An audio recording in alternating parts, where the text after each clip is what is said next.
On a déjà parlé du sujet à l'émission. Le gouvernement du Québec envisage, et c'est demandé d'ailleurs par des gens dans l'industrie culturelle, une politique de prix plancher du livre. C'est-à-dire qu'un livre ne pourrait pas descendre en bas d'un certain prix.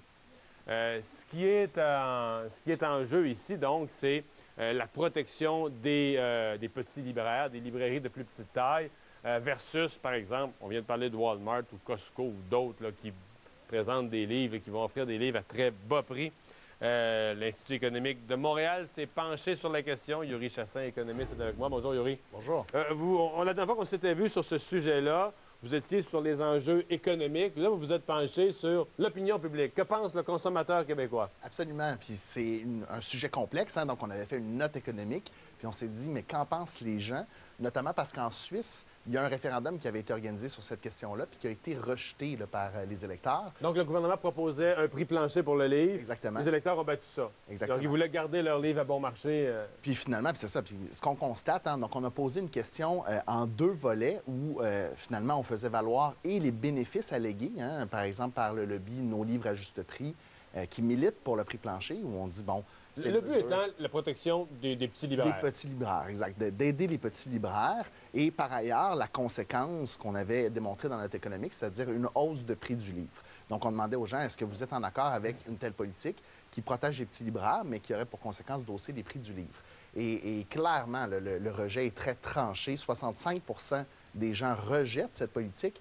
Et qui plus est, chez ceux qui lisent moins, donc les petits lecteurs, de 1 à 4 livres par année, la proportion augmente. C'est 74 qui rejettent finalement cette politique-là. On voit que donc ces gens qui livrent 1 à 4 livres sont peut-être les plus sensibles à tomber à zéro. C'est-à-dire à dire, regarde, c'est plus cher, je n'achèterai plus. Là. Exactement. Et donc, effectivement, les gens disent, bien, nos réactions, ça va être soit d'acheter en ligne, parce qu'effectivement, hein, il y a des offres là, de sites Internet qui vendent des livres. On n'a pas besoin de passer par les librairies, ou alors d'acheter moins. Et ça confirme finalement ce qu'on avait trouvé dans la littérature économique sur le dossier. Donc, au global, disons, si on fait un chiffron, il y a 2 tiers des Québécois qui sont contre la politique de prix plancher du livre. On est-tu surpris de ça? Mon expérience, moi, je suis économiste, je suis biaisé. En économie, la première chose qu'ils nous apprennent, c'est que le consommateur, là, règle simple, là, le consommateur travaille dur pour son dollar à la job, il gagne, il va essayer de maximiser ce qu'il peut acheter avec. S'il y a un magasin qui t'offre un bien, le même livre à moindre prix, tu peux pas être contre ça. Bien, exactement. L'idée, évidemment, c'est que, bon, il y a des gens qui disent il faut faire attention. Il y a la question, effectivement, de la hausse de prix. Bon, à court terme, tout le monde reconnaît là, que quand on interdit, puis c'est ça hein, que vient faire le prix unique du livre, quand on interdit des rabais importants, c'est parce qu'on augmente le prix. Les rabais, à l'heure actuelle, seront interdits. Mais à long terme, et là, le débat a lieu, à long terme, quel est l'effet? Est-ce que vraiment le prix du livre va augmenter? Puis, dans le fond, ce qu'on nous cite, c'est le cas français. Et là, c'est vraiment intéressant, surtout pour un économiste. Parce que la France l'a fait, cette politique-là. Exactement, depuis donc 1981. Et on dit, mais regardez, depuis 1995, là, le prix du livre augmente pas plus vite que les autres biens. Et on a un graphique, dans le fond, où on voit que c'est vrai depuis 1995, mais ce qu'on nous montre, ce n'est que la petite partie du graphique où les prix sont stables ou diminuent un peu.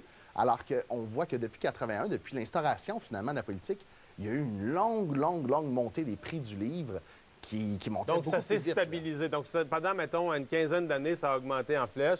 Alors ça s'est stabilisé, mais ça s'est stabilisé à un prix plus haut. Plus haut, exactement. Et donc, quand les partisans du prix unique du livre nous disent en France, là, tout va bien, bien, ils nous montrent, dans le fond, qu'une petite partie de la réalité, et ils occultent finalement. C'est-à-dire qu'ils nous disent le prix n'augmente plus, mais il s'est stabilisé à 20-30 plus élevé qu'il était avant. Exactement. Donc, c'est ça le danger pour le consommateur québécois. Puis je pense que c'est légitime là, que finalement, ils rejettent cette proposition-là. Puis je pense qu'il faut se préoccuper des plus petits lecteurs qui sont les plus sensibles à ça si on veut avoir accès à un livre, à une culture, à une éducation aussi, hein, facilement. Il ne faut pas aller dans cette direction-là. Merci d'avoir été avec nous. On fait une pause. Les manchettes du TVA Midi suivent tout de suite après.